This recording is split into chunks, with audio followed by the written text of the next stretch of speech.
I think you can't have international affairs. You can't even try to celebrate or elevate these things without welcoming that diversity of population, of language. It's incumbent upon young people to stay informed and stay engaged. That sounds very trite, but it's actually true. Like in this country, for example, we're in a no hire, no fire economy, as some people have characterized it. So young people are facing difficulty breaking into the job market. There's a lot of frustration. There's a lot of negativity that social media contributes to, maybe even defeatism. And I argue passionately to try to resist that defeatism and remain engaged, remain active. It's critical to all of our collective futures. City Spotlight. Welcome back to Diaspora Spotlight with Sinetti, the show where we celebrate the innovation, the community, and global impact of the diaspora globally.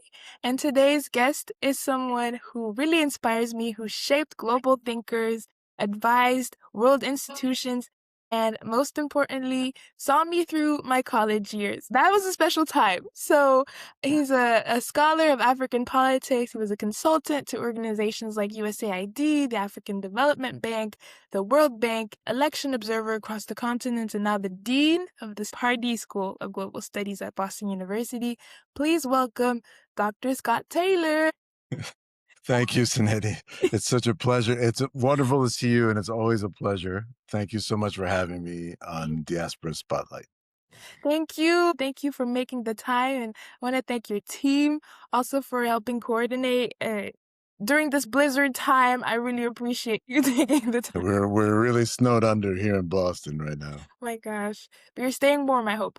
Yes, absolutely. Thank you. Good. So you know that our main themes go around impact, community, and innovation. And I want to start with community. Our audience probably wants to know more about you and maybe the community that shaped your worldview. So can you please tell us more, before the research, before the consulting and the big names, what was childhood like for you and what early experiences shaped your interest in global affairs?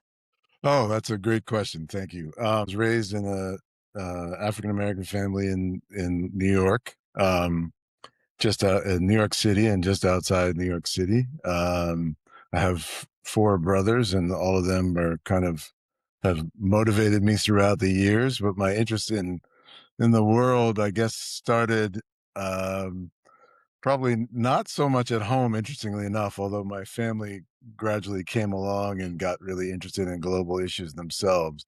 Initially, we were a little bit parochial, maybe, around at home. And my introduction to the world came through watching TV shows and sort of getting familiar, especially with Africa, and shows on Africa always kind of fascinated me. And so when I went to university, studied at Dartmouth College in New Hampshire, I had the opportunity to take classes on Africa, African studies. I studied in Kenya. I had a chance to be a student in Nairobi for a semester. And that's what really opened my interest in issues like democracy, development, global affairs, the environment. So it was really transformative. I'd like to thank my family, but I really can't. I think I was kind of like the path breaker a little bit in the household in that regard. Wow. So first of all, growing up in New York, that's also a melting pot, but it's its own ecosystem, like New York Yeah. is. But you also were inspired by culture and TV and movies. What movies do you remember that kind of introduced you to Africa or other topics? I'm a little embarrassed to say it now, but it is true. Yeah. So when I was a kid, there was a show on every Sunday night. Which one? It was called Mutual of Omaha's Wild Kingdom. And it was mostly like a show about wildlife and semi-wildlife and animals and things like that. Yeah.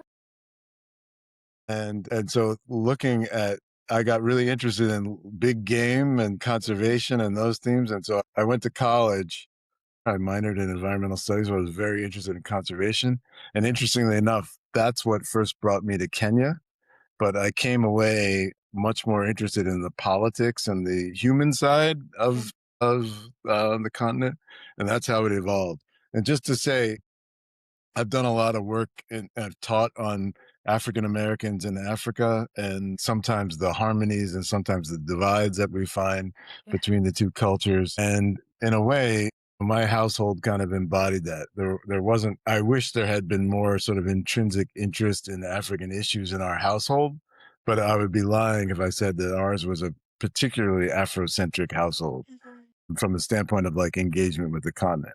My family, my parents were both very engaged with sort of the civil rights and black issues in America, but less so globally. So again, that just happened to me just again through a silly TV show like The Wild Kingdom, and the rest is history, right? Wow. I think that that's really important. It shows us the difference between nature and nurture and what you gain. Obviously, your family was already involved in, the civil rights movements that impact people socially. So it makes sense that afterwards you picked that up and decided to have an impact not only on the environment but on the people of the continent globally. So it's really beautiful how you translated that in a new way for your family, but still kept that grain of like activism.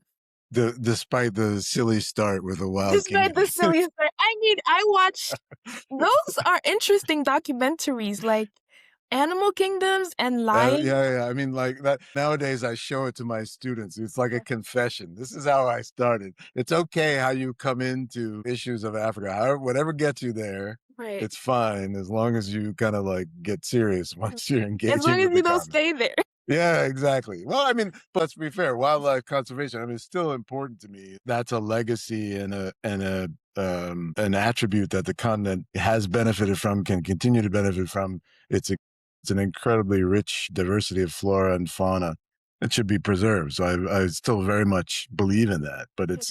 but I'm also, it doesn't motivate my intellectual life as much anymore. Okay. I want to get more into that, the differences between now and then with all your experiences on the continent versus when you started. But before that, I want to take it back to very recently during your commencement speech at the Pardee commencement. You used the phrase the cacophony of diversity, and it stuck with me. It's been like months, but it stuck with me because it perfectly describes the diaspora, the world and at the Pardee school. And so what does that phrase mean to you? How did your own upbringing or just your life prepare you to embrace that complexity? I mean, to shed a little bit more light on that for your viewers and listeners. I Yes. mean, if you remember, I was talking also in a broad sense about multilingualism and the diversity of languages and the cultures that those languages represent, Mm. and how some people would describe that as cacophony, just too much noise. And so I would try to change the interpretation of cacophony and saw it as something beautiful, right? This diversity, this richness, these different languages one hears in your ears, even as you walk down a city block here in Boston or in any major city, and celebrating that diversity of language and cultures. And that's something that we should champion and welcome rather than be afraid of or, God forbid, hear as kind of noise. It doesn't represent noise and chaos. To me, it represents beauty and again, diversity. And I think, now kind of being dean of an international affairs school, I think you can't have international affairs. You can't even try to celebrate or elevate these things without welcoming that diversity of population, of language, of what some people might pejoratively refer to as noise. I meant it exactly the opposite way.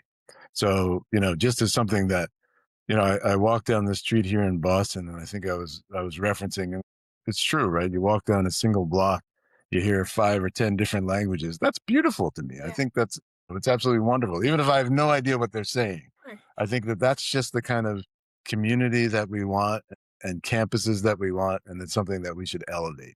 I agree. As a person who speaks multiple languages, being born in the US, growing up in France, and then coming back to the US to a new city this time in Boston, but also having spoken German, I experienced during university the ability to not just fit in one specific box, you know? So I was Yeah. able to not only, speak English, but also teach German as a language link leader with our educational resource center, and also speak French with people who were learning and practicing their French, and also learn Spanish from people who were living in my house, cooperative house. So Well, like you were walking down the block and talking to everybody. everybody in different I was languages. just trying to listen in. You were actually having conversation.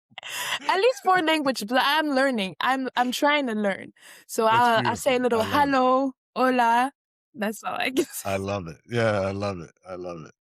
So yeah, you are the embodiment of everything that I'm talking about. Thank you. Yeah. I still need to learn more different languages on the continent. So right now I'm trying to learn Swahili. I also would love to learn my mother tongue in Pardee, because that part of like heritage and legacy and continually sharing that across generations is kind of difficult for at least for me personally. So I applaud people who speak their Yeah, mother tongue. it's a challenge. Not to digress too far, but one thing that has made me so proud about being at Boston University is that we are currently teaching 9 different African languages. So I hope we can continue to do that. 100%. Come back. Yes, I will. You know, I asked people on Instagram what questions they wanted me to ask you, and one person said, "Please, can you take me back at Pardee? I want to come back." So we missed. All are welcome. We love double terriers too, so anyone can come back. Yes. So now one of my favorite segments of the show, it's Diaspora Quickfire. So these are like short answers, no overthinking, no need for academic citations, just the first thing that comes to mind. Okay. All right. So Okay. since it's Black History Month, I want to know a Black historical figure who you think deserves more attention. So that's supposed to be quick fire, and I Quick got to answer fire. quickly. I have 2. I have one African American and one African. Great. So the African is Amilcar Cabral. Mm. I think that he was a brilliant writer and activist and leader of independence in Cabo Verde and Guinea-Bissau. Was assassinated before the Portuguese granted independence. So that's one. Mm. He's sort of little known outside of the Lusophone world and certainly among most Americans. Yeah.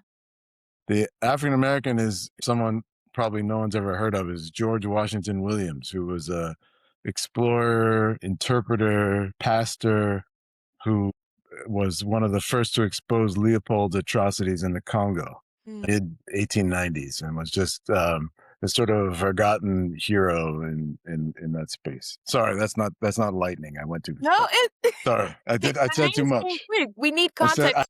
but you can't stop me from explaining why I chose these people. So You chose the names quick. That's all that matters, and the okay, all right, all context right. is key. So You that's can cut the rest out in your no. edits. I'll keep it because we need to know. Like both of these names, I'm learning too. So definitely thank you for sharing those. And on to the next one. Your favorite thing about New York? My favorite thing about New York, Yes. the diversity. Huh. And your favorite thing about the DC metro area, DMV? The uh, internationalness of it. Yeah. What's a book or thinker who shaped your understanding of Africa? Walter Rodney. Mm. You're probably familiar with the Walter Rodney lectures. Yep. So Rodney was from Guyana, Black diaspora. Yeah. Rodney wrote "How Europe Underdeveloped Africa," which was I think it first came out in 1974, Yep. and it was just an extremely compelling and powerfully written book from the left of the ideological spectrum, certainly, but it really detailed passionately, authentically, and about how European colonialism literally sort of underdeveloped Africa and contributed to Africa's long-term malaise in the post-colonial. I wanted to know, like, that's important. It's so key that I was able to hear about this book and read it in my as a part of my international relations. Good. Oh, I'm glad your education is well-rounded. It's well-rounded, right? It's not just Eurocentric. But I mean, but most kids, young people, students in American institutions, including institutions of higher learning, have never heard of Walter Rodney or been exposed to it. I mean, they'll be like, "Oh, that's ancient history. It's 50 years old. Why do we need to know it?" But it really is instructive. Yeah. There's another book that was written by a British author who was a historian, but not an academic historian. Thomas Pakenham, The Okay. Scramble for Africa. I don't know if you've ever read that, which Yes. is a massive book, Yeah. but it actually makes a really nice complement to Rodney. If you're trying to understand sort of the colonial heritage in Africa, Rodney's critique is kind of like a left critique of colonialism, the post-colonial inheritance, and Pakenham really details what colonialism was all about. It's incredibly readable. It's a great book, really, really impactful and influential, I think. So we have a combo that we Yeah, can combo. go. Yeah. Thank I'm a comparativist, so I always have to have at least two. I appreciate that. Diverse perspectives as well in your Yeah. answers. So thank you. So okay, that's the end of the first quick fire segment. And I think you Okay. did really good. I think Thank you're you. one of the Yeah. quickest. Sorry for elaborating too No, much. you're quick on your feet. I appreciate that. And you have context. So we'll have a second one, but onto our next section about impact. We talked about some really impactful authors and thinkers of the century and the century before. I think that the fact that global systems really shape our lives, and in a world, a century that's constantly changing and evolving, it's important to talk about impact. So from your vantage point, whether it's with major global institutions and also within education, how would you describe the moment that the world is in right now? Is This is not chaos too strong a word? Instability, uncertainty. Those would be the sort of one word answers I would have to describe our current situation. Maybe a little bit more reflective would be in a state of transition. Transition to what we don't exactly know. I think that this is a very unsettling time for global institutions, for the post war liberal order, for the state of alliances, for major issues that concern me and I think should concern all of us, including the environment, democracy, humanitarianism. I think that all those things are open to question now in a way that I don't think I've experienced in my professional lifetime. Mm, right. There's So it's a fragile time. it's a fragile time, as you say, and that really resonates, especially I guess that double-edged sword. We have new um innovations or new things coming up like AI, maybe the increased globalization and other things, but on the other hand, we have the impact of things like AI on the environment and water supply. We have Sure. Mention AI, you're absolutely right. I mean, that's right. like the elephant in the room. We don't want to talk about it anymore. What Yeah. about AI in international affairs or in general? I mean, you're right. You alluded to this in your comments about what we're starting to see as the environmental impacts of AI. As far as AI and international affairs and what that means for like relations, interstate relations for global institutions, I'm not sure yet. I don't know if we know. You know, the flow of information is so fast. Um, that's certainly been impacted by AI. The problem is that the flow of misinformation is equally fast. That's potentially, you know, poses tragic circumstances for international relations. Um, you know, I don't know. You know, I guess there are those who sort of fear, like as we turn over more human decision making to AI and the threats that might pose in an almost like science fiction kind of way. I'm not sure that I'm that fearful of it. I just don't know how to predict what will be the outcomes in terms Mhm. of, you know, how does this affect diplomacy? How does it affect decision making? It could be there, you know, there may be some positives in terms of solutions that might work in regard to climate conservation, things like that, health, but there's too many questions for me right now. Yeah. And I'm hardly an expert. Yeah, it's a lot of unknowns, even Yeah. for AI. Like it's a black box right now. But what do you think young people should be paying close attention to? Um, yeah. Well, I mean, I think so. I think young people, it's incumbent upon young people to stay informed and stay engaged. That sounds very trite, but it's actually true. I mean, if you start to see, like in this country, for example, we're in a no hire, no fire economy, as some people have characterized it. So jobs are, young people are facing really difficulty breaking into the job market. There's a lot of frustration. There's a lot of negativity that social media certainly contributes to, maybe even defeatism. And I would argue passionately to try to resist that defeatism and remain engaged, remain active. I think sort of activism by younger generations is critical. Again, it's almost a cliche to say, but it's critical to all of our collective futures, and we can't afford to have young people get completely disengaged and embittered by what's happening now. The only way to change it is whether it's issues of democracy and democratic backsliding around the world, which is a huge problem, or this what I see is a kind of backlash against empathy, right? That that suddenly showing empathy is equated with showing weakness.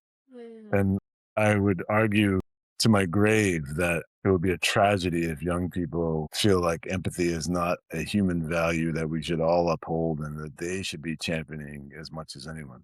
And then the last thing is kind of like, don't, you know, the old people like me and older generations will make a lot of assumptions about young people and younger generations, try to take advantage of any disengagement, but that's why don't let them take you for fools. Keep fighting the good fight. Stand up for what you believe in. Stand up for what's right. Stand up for global causes that affect all of our futures, especially yours. And I think we'll be okay. So keep your head up. Keep your head up. That's a good word, and I feel like it will definitely hit with young people who I know and who are not optimistic or looking to break into the professional world and just thinking that adulting is kind of Yeah, overrated. It's yeah, yeah, overrated. it is. That How do part we is go? true. That part is true. How do we go back? How could I go back to class? Once you start realizing you're just caught up in the daily grind and you have to be passionate. I think that's the thing that sustained me through my, I guess, thankfully increasingly long life, is that if you try not to be bored, find something that you love and that you're committed to and that you believe in. And again, that's hard for a lot of people. I know that's a luxury that many of us, certainly in the West, have. And I recognize that. But if you do have that privilege, find something that you're passionate about. At the same time, and again, this may sound a little treacly, but we should all be focused on giving back, on building, and on lifting up those who will come after us. Mm, yeah. That's my only guidance for you. No, that's good. That's really good. I think that one of my friends told me a sentence I like won't forget now. She read a quote that said, "While I wait, I'm going to do what waiters do and serve." And I was like, "Whoa." Mind blown. Yeah, okay, that's good. I like it. That's good, right? Like, Yeah, I'm it's waiting great. for my big break or I'm waiting for the world to change, but while I'm waiting, let me go ahead and do something. Let me be force or someone who serves others. There's huge reward in that. Yeah. A life of service is, again, in this new transactional reality have found ourselves in. Um, the importance of service is sometimes lost, and I think your quote from your friend is really important to bear in mind. Thank you. Shout out Melissa. Okay. Go Um, ahead, Melissa. um, but so based on your work across the continent, how do you imagine the future of the African diaspora and what gives you optimism? Diaspora. So what I like is, so you remember at the beginning I referenced my own family not being Yes. particularly Afrocentric when I was growing up. I think they're better now, by the way. Yeah. Um, and historically, again, I've taught on this, I've written a little bit about it. I'm interested in it deeply. from a personal level, as you may know, right, about this relationship between Africans and African Americans in particular, but it Yes. would also be Africans and um, uh, Afro Latin cultures in the Americas or in Europe or elsewhere, right? So the relationship between Black people worldwide, right? It goes back. Du Bois was trying to orchestrate this in the African American conferences that he did throughout the early 20th century.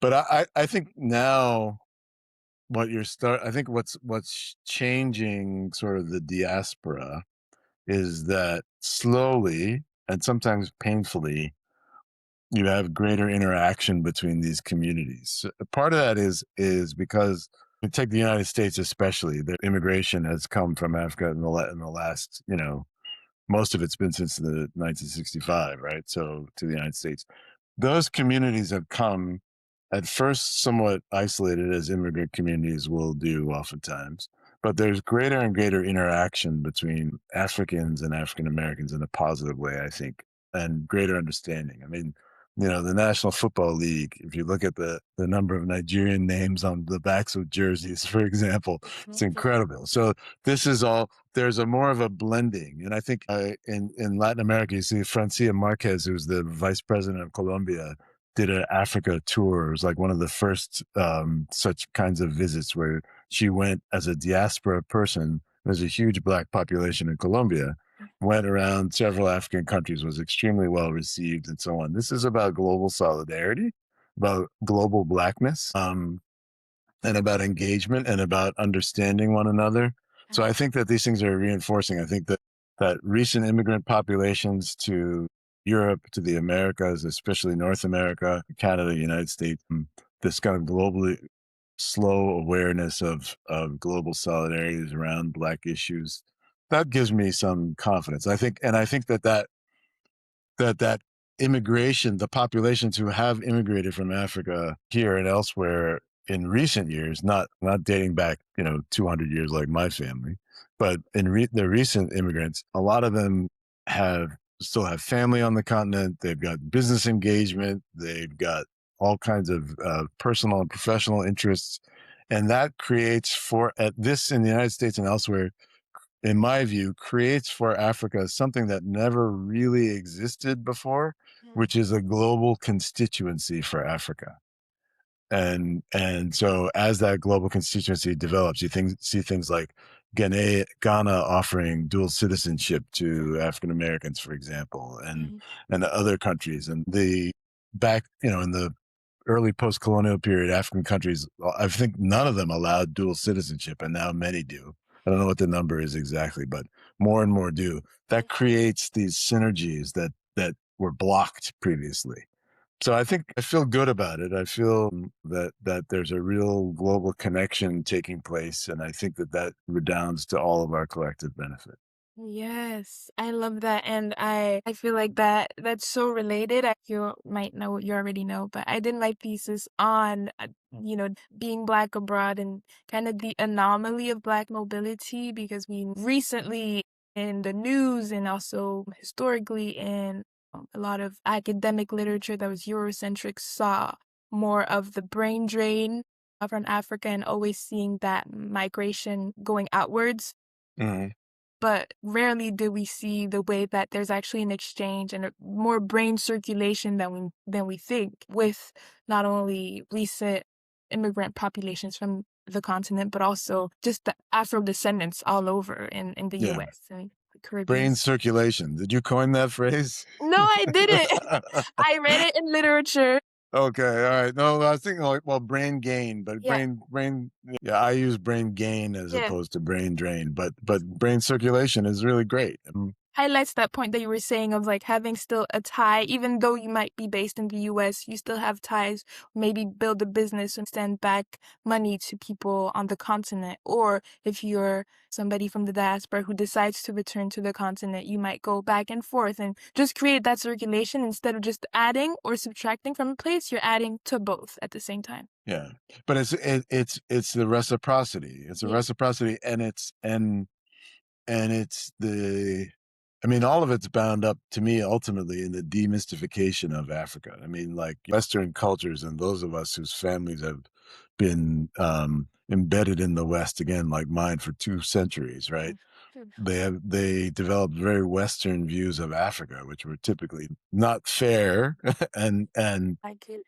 misguided and largely misinformed, to be perfectly honest. And it's only now through this, again, circulation. It's like, what's on the menu tonight? Oh, let's go to a West African restaurant in town, right? Where before that never existed. And that's one way, is like just exploring through cuisine and culture. There's traveling shows, again, as I mentioned, the Nigerian football players. There's the NBA in Africa, and through sports, through culture, through food, through music, Afropop, Afrobeats, right? Everything. It's like, this is global, It is. and it's It is. great. That's great. And And it's transformative. can you maybe say more about that? Because I think culture plays a big part. Maybe do you see any other accelerators of that growing bond? You said it was slowly growing, but between. Well, yeah, I mean, old habits sometimes die hard, and you still have to reach new communities. So it's a work in progress. I mean, part of it is even if you look at our school, when I was younger, I used to go into elementary schools and teach kids. I do like one day, and they'd invite me in to do a lesson on Africa, and it was a thrill. It was great fun. I'm talking to New York City schools. I also did it in Atlanta a couple of times, but they had never had. I mean, sometimes you have teachers who are sort of like teach like an Afrocentric curriculum or something, but lots of times you don't, and they just don't have time for it, or the interest, or the expertise. Mhm. And so kids need to kind of learn about their heritage, whether it's like more recent or whether it's longer ancestral. But what do we have in common, again, globally, as part of this Black diaspora? So education is a key accelerator, or important part of this equation too, right? So it's everything. It's tourism, it's language, it's art, culture, all the dimensions. But as I said, I mean, Ghana, when they had the year of the return, right? Yeah. It was partly a commercial exercise, to be fair, but So, it also promoted the image and the view and the receptivity of Ghana in a lot of Black Americans' minds, and that was I think it's very beneficial. yeah. Now, Du Bois moved to Ghana in I think 1957 or something like that, Yeah. just after independence, just around independence. Mm. So other people have been there before, but 100%. I think this is really important. Yeah, it is. Yeah. And yeah, it's important to mention, like even before Black Panther and before the Yeah, before culture even. Black Panther, yeah, I mean, like, right, I don't know if that's where you were going, but I mean, Black No, Panther, I walked out of that feeling like in this intense pride. I mean, I was yeah. like, it's a Marvel Comics movie, really? It really was something to celebrate. It was an achievement. It was a transnational, transcultural, cinematic achievement, Yeah, right? yeah, And it showed, again, I've taught a little bit on Afrofuturism. It was kind of in that spirit of a different African future, one that is collective and shared, whether you're based in Africa or not. yeah, exactly. Afrofuturism. I want to say more about that, but I was going to say along the vein of Du Bois, and there was also Maya Angelou and a whole generation of Black American thinkers who moved to Ghana for a period or Yeah, went to the continent and actually wrote about it from that perspective. right. Yeah, yeah. Maya Angelou's, yeah, All God's Children Need Traveling Shoes, right? Mm, A fantastic book that more people should read, even though it's 30 years old or 40 years old. Yeah. it's still relevant. That ache for home. Okay. We'll talk more about home after this next quick fire section. Are you ready? Yes. Okay. How many countries have you visited? I think the number's like 25 in Africa and about 10 or 12 outside of Africa. So I'm not very well traveled outside of Africa, actually. That's a lot altogether. That's more than 30 Well, if you countries. consider what are there 196, I'm only Yeah. scratching the surface. For most, that's more than like 15%. So that's a lot of the world that you've seen. I want to travel more. Well, not only on the continent, but also in Asia, where I've traveled. I've only been to China, so unfortunately. Well, that leads to the next question. What's the next country you want to visit? The next country I want to visit, India, Mm. is one. And I think actually, despite what I just said about traveling in Asia, I went to Colombia a couple of years ago Oh my and God. was talk about cultural and Black cultural heritage. Yeah. It's incredible, actually, really eye opening. Yeah. But another country that's like that in terms of diaspora representation and the cultural influence is Brazil. Man, I would really like to go to Brazil. This isn't a part of the question, but follow up. What was the most surprising thing that you learned in Colombia? But the most surprising thing was I had no idea how many Black people there were in Colombia. Yeah. And I'm a relatively educated and somewhat globally informed person. I was absolutely just shocked by Yeah. the population, the presence, the influence, the visibility. Yeah. I want to visit. I watched a telenovela for the first time, 64 episodes of a whole show. 100, what was it? An hour each episode. So I spent about 60 hours finishing this show, and it was based in Colombia, and it was so good. Like, I feel like I'm fluent in Spanish now, and also I feel like I'm a part of the culture. Yeah, good. And so now maybe an African dish that you think everyone should try. Maybe at An least one. African dish. Oh my gosh. An African dish. It has to be like a goosey. Yeah. I'm not just playing to the West African here. I see that. No, good. There. Although for my your East African audience, nyama choma. Ooh, yes. Okay, we see the Kenyan. I Good. see you, Kenya, Tanzania. We love that. And we, at Diaspora Spotlight, we love to put a light on things that maybe aren't known as widely, but also break down, stereotypes or things. So what's maybe a stereotype about diaspora or anything that you secretly just find hilarious? Every single like, comment, repost, and follow gives us more strength to have more inspiring guests. So don't hesitate to comment below and tell us who you'd like to see next. A stereotype about the diaspora. Yeah. Oh, that people are late. That Black Mm, people are always late. you don't believe in CPT or No. BP?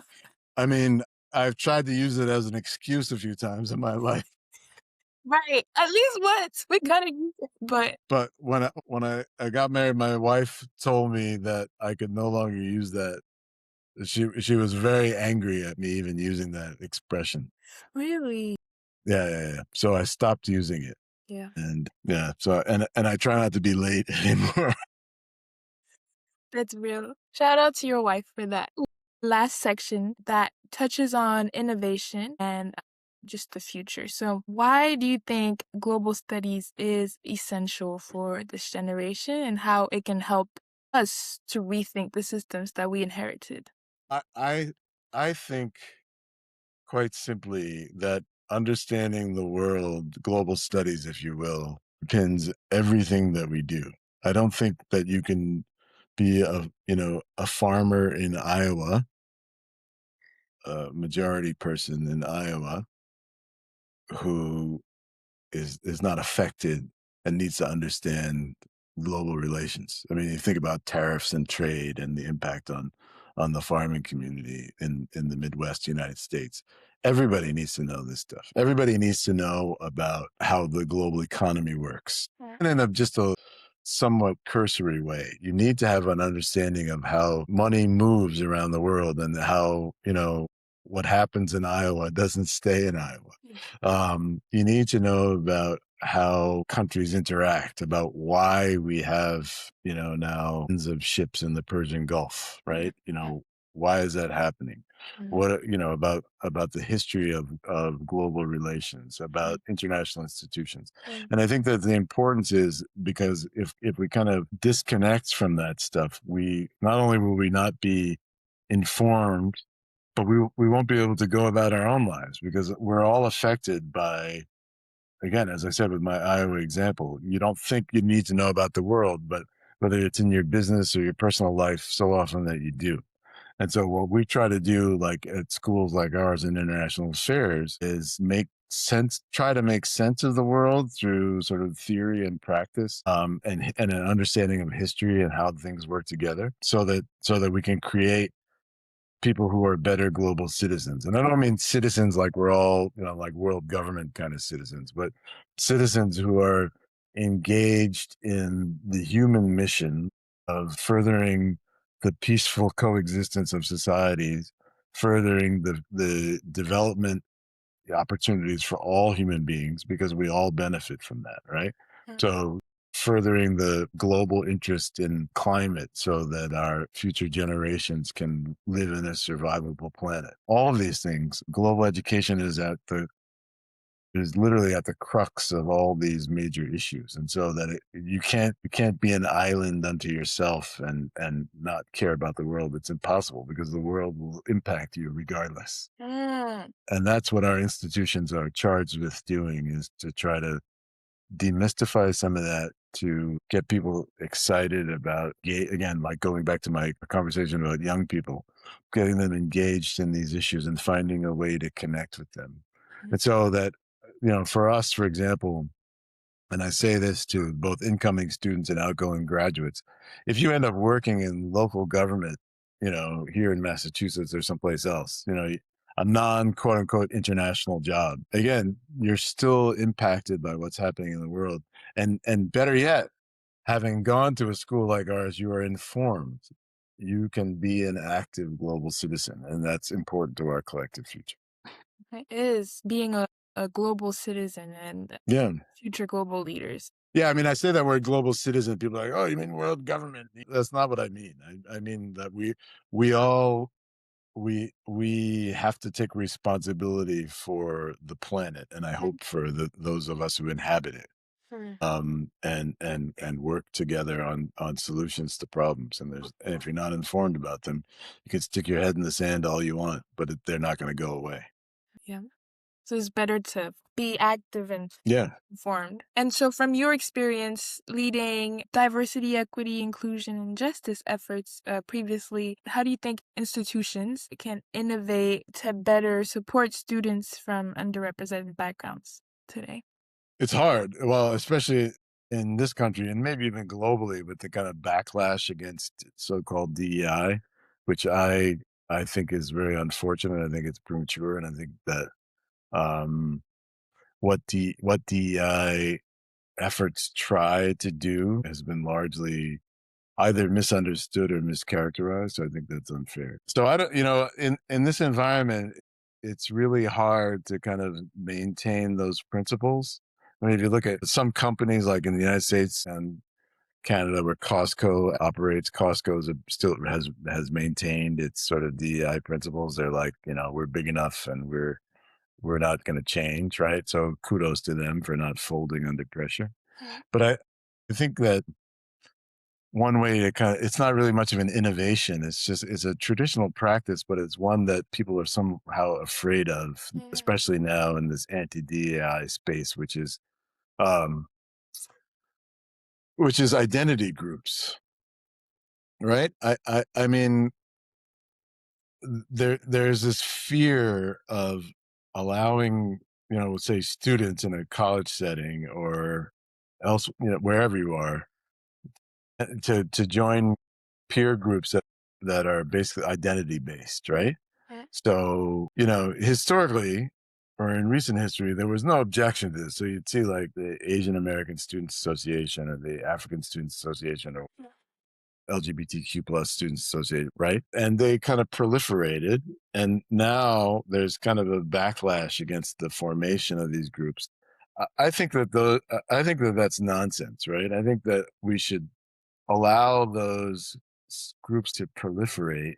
It's not um, segregation per se. It is not to be feared, but those create sites of solidarity that are important to students and others' identities and their formation as human beings. And sometimes that's an entry point for people into, that kind of exploration, and solidarity can give people the confidence and the platform to then kind of branch out into larger segments of society. I don't see why we fear this kind of thing, right? I mean, it's like, there was this old book, not that old, but maybe about 10 years ago, by Beverly Tatum, Why Are All the Black Kids Sitting Together in the Cafeteria? You know, Okay. that's a societal reflection. That solidarity and that kind of sitting together is okay, especially in early stages. And so I think that's something that we can cultivate. But it's not innovative. It's kind of like a retro kind of thing at this Yeah. point, because that's one thing among many that we're running away with this anti-DI, the so-called anti-woke agenda. I mean, wokeness was just sort of awareness and engagement, again, in each other's humanity. Is that really bad? Or shouldn't we all be about that, right? So anyway, it's hard in this day and age. It's hard, but I think we need to. I'm sure there are some innovations, but I'm sort of stuck in I'm stuck in my old way of doing No. things, which is now out of fashion. But anyway, No, that's extremely relevant, I think, in this age. Sometimes because feels like we're going backwards, yeah, we are. Yes. take the same steps forward. But yeah, those groups at BU were, I think, a big part of, or are still a big part of students and integration and into college, coming from high school, coming from different countries. Like, it's really helpful to have all these different groups, whether it's cultural or Black Student Union or African Student Association or LGBTQIA plus Student Resource Center, like all these different centers, even for first gen students, to feel like they're not the only one. A part of Diaspora Spotlight, I made a series that's called I'm Not the Only One, which Oh, is that right? Oh, you're way ahead of me on everything. no, it's exactly linked. It's like crazy because I really resonate with that phrase, and I heard it at when I was a part of the National Society of Black Engineers. I didn't study engineering, but Wow. Yeah. I was like, how did you get in there? I just joined and they accepted me. And I went to one of their conventions and they gave out shirts and they were just talking about not being the only one, whether it's the only Black engineer, or the only woman, or the first. It's sometimes scary, but knowing that you have a community or building that community and finding people that help you feel Yeah, I mean, and that doesn't mean you're going to stay exclusively in those communities, but it exactly. it does give you, yeah. I mean, especially if you're a minority in an environment or an institution, that solidarity is important to self and to your own formation, and having that as an opportunity. And again, their kind of thing is, there are some schools that in the United States at least have disbanded there's those ethnic or identity based student organizations. I mean, it's nonsense. It's crazy. And not only does it disadvantage those students who would have joined those organizations, I would argue it disadvantages the majority students as well, because then they lose out an opportunity to learn more about those cultures. Because everyone I've ever been exposed to is open to anyone who's interested to come to like a cultural event or a music event or some kind of a showcase, or even to show up at meetings that Yeah. they've never in my 40 years of experience with these kinds of bodies have never been exclusive only to the people who share that identity, but they have been welcoming to those who kind of want to come and learn. And now with institutions dismantling those majority students too lose out on that opportunity. I Yeah. do. Well, thank you for sharing that. We can still, at our levels, maintain that level of openness and community, right? There's still hope. I hope so. I hope there's hope. Yeah. Well, you always have to have hope. Yeah, Don't, like the late Jesse Jackson used to say, keep hope alive. keep hope alive. Really. Yeah. And rest in peace to him. So, Yes. last question from this segment, and then we'll move to our last quick fire. But Diaspora Spotlight is all about putting a light on those who inspire us. So, who are maybe 2 or 3 individuals or programs or initiatives at BU or beyond that you believe deserve recognition for pushing communities or institutions forward? I think beyond BU, Yeah. Reverend William Barber, Mm. who's, I think he's based in North Carolina, who's been a very active voice for justice, for civil rights, for poor people, even in the face of the, anti all those things in recent years in the US. So he's one. And again, it's harder to think of a second, but I think, people like the CEO of companies like Costco. I mean, where like in the US, you've seen this kind of corporate obeisance and capitulation on values that companies told us that they held dear, and it turned out that they didn't, like DEI.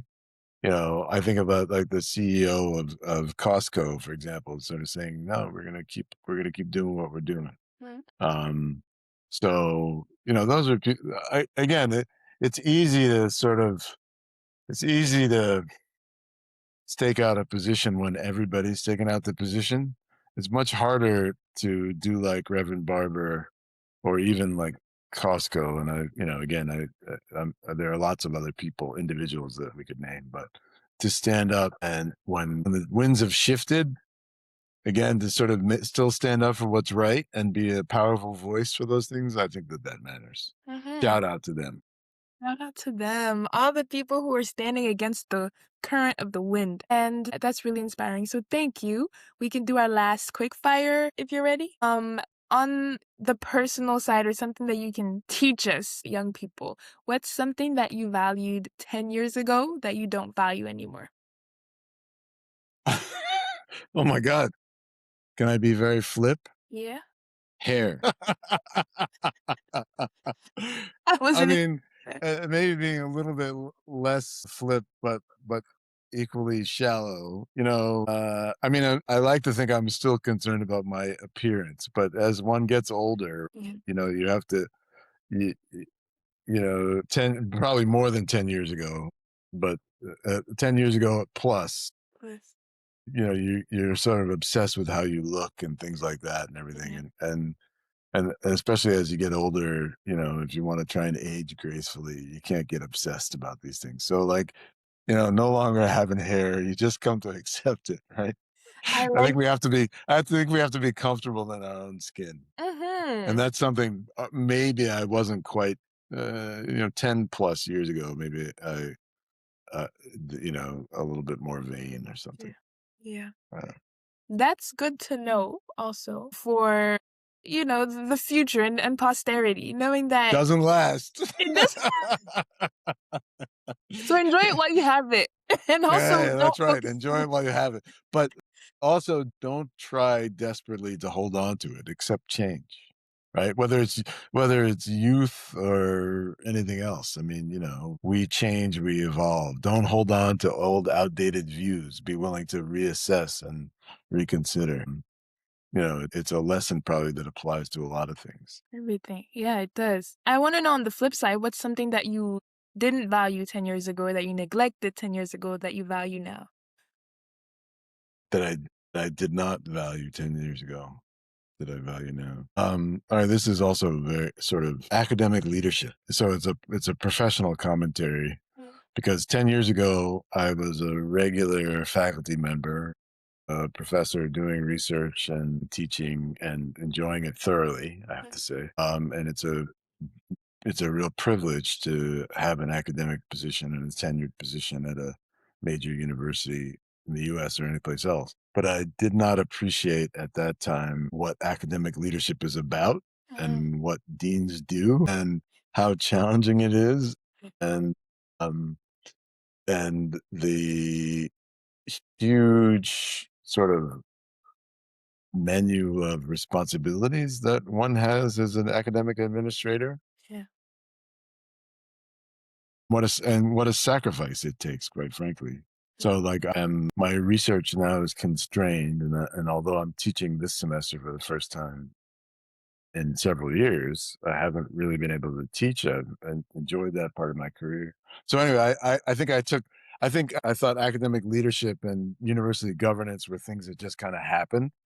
And now I know that it actually takes individuals to work really hard and drive those issues forward in order to create opportunities for those faculty and our students who are, who are doing their learning and teaching and research and so on. Right, that's true. Actually, you mentioned something for maybe people who don't know, like in 10 seconds, what does a dean do? What is a dean of a What school? does a dean do? A dean sets the agenda for their school, tries to carry out whatever the mission of that school is, engages in all sorts of administration from HR, human resources type stuff, faculty hiring, to governance issues, making sure the trains run on time and that the bills are paid and so on, Yeah. budgeting, admissions, and fundraising. So the revenue, sort of the revenue side of the house, all that falls on the dean and the dean's office.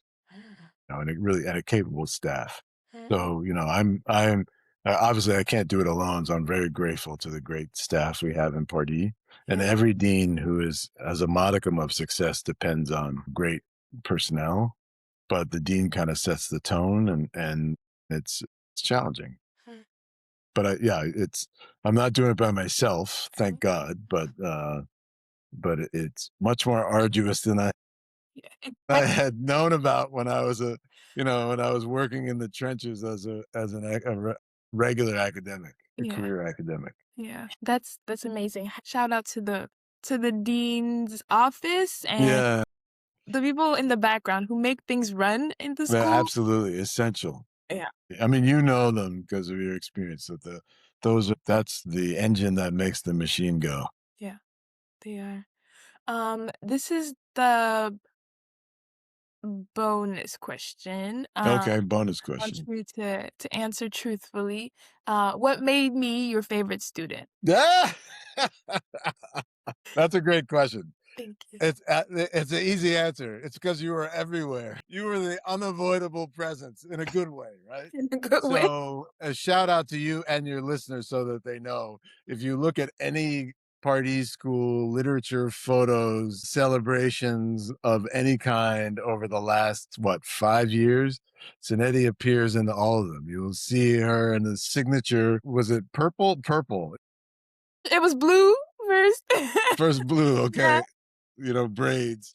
So yeah, just, your visibility, your ubiquity, how could you not be the favorite? So sometimes all of us who are people of color get picked on and these things like, oh, we need you to show how, reflect our diversity or whatever. Yeah. And in your case, it was more like you were such a, a wonderful spirit of volunteerism, of community, and you're always guaranteed to smile. Yeah. So that's why we loved having you in all of our publicity. You're the best ambassador for BU and Pardee we could ever hope for. So that's why. There's your answer. Thank you. Wait, that was so good. I wasn't even expecting a real answer. Thank you. Fun fact, my first ever magazine cover was with a BU's Pardee school. That's right. And may you have many more. That's Amen. right. So our first ever issue of the Pardee magazine had you and several of your student peers gracing the cover. Yeah. Yes. We love to bring Pardee to the world, so I'm glad we have this conversation. What's maybe just 3 words to end the conversation on? 3 words of encouragement, 3 words for young people watching us. Okay. Well, go back to what I said. Elevate and cherish empathy. So don't lose your empathy. It's critical. Humanity in this world of the fast moving world and all the challenges that we face, we can lose sight of our shared humanity. Don't, right? Treasure it. It will sustain you and all of us. And thirdly, I think most importantly in challenging times is resilience. So it's easy to get discouraged. I certainly, being in my role, I can see it sometimes, and I hear it in people's voices, and I read it in the media and so on. Um, don't get discouraged. Don't give up. the quest for justice and what's right and for fairness and empathy and humanity. So be resilient. So resilience is the third one. That's beautiful. Empathy, resilience, and Humanity. humanity. Thank you. Thank you, Dr. Taylor. Thank you for sharing your journey, your humor, your wisdom. Your work really is shaping how so many of us understand the world, and the Pardee School. And so we appreciate you spending time with us at Diaspora Spotlight today. Thank you. Thanks so much for having me. I'm honored to have been invited, and as always, it's a pleasure to speak with you. Thank Thank you. you so much. Yes, this has been Diaspora Spotlight with Suneti. Until next time, keep shining. Bye. Okay. Au revoir. City Spotlight.